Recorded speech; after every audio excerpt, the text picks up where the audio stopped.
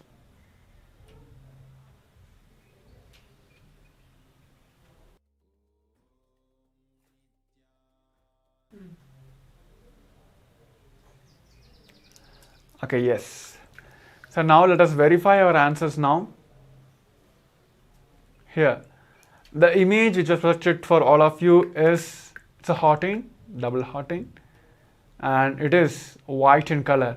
Okay, I just saw a few bow downs to Swamiji on the screen, so I'm very curious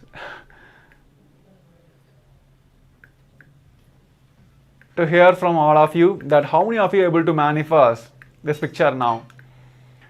And also it has a grey background, so if you have seen any of this color or any image, or even if you remember Swamiji have showed some persons towards this power manifestation, whatever it may be, please feel free to post in the Zoom chat.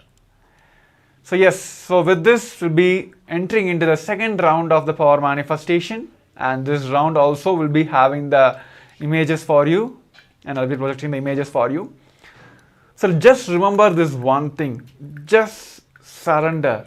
Simple surrender will help you manifest these powers, because all the powers, like the whole science of our manifestation is structured in a way that you becoming one with him. It is like both vice versa. More and more you feeling the oneness, more and more he going to manifest through you, and more he manifesting through you, you will be able to manifest the powers. So it is like both are interlinked. So just have this one thing, that even if you are manifesting, just understand he is manifesting through you. If you are not manifesting, put the blame on back to him itself. He is not manifesting. So let us not hold on to anything. Just with this intense surrender space, let us enter in the second round of our manifestation. So let us sit straight. Make sure your eye bands are back. Put your eye bands back. Close your eyes. Let us sit straight. Just intensely visualize Swamiji himself is manifesting through your third eye. Just remember all the sweet memories, the intense oneness moments you cherished with the Supreme Pontiff of Hinduism. With that complete surrender space, let us chant the Mahavakya. Intensely chant the Mahavakya, so the whole body reverberate with the Mahavakya.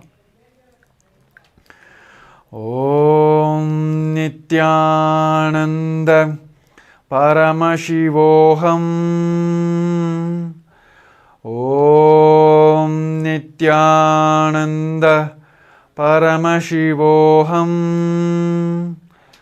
Om Nithyananda Paramashivoham. Continue chanting the Mahavakya intensely. Om Nithyananda Paramashivoham. Om Nithyananda Paramashivoham. Om Nithyananda Paramashivoham.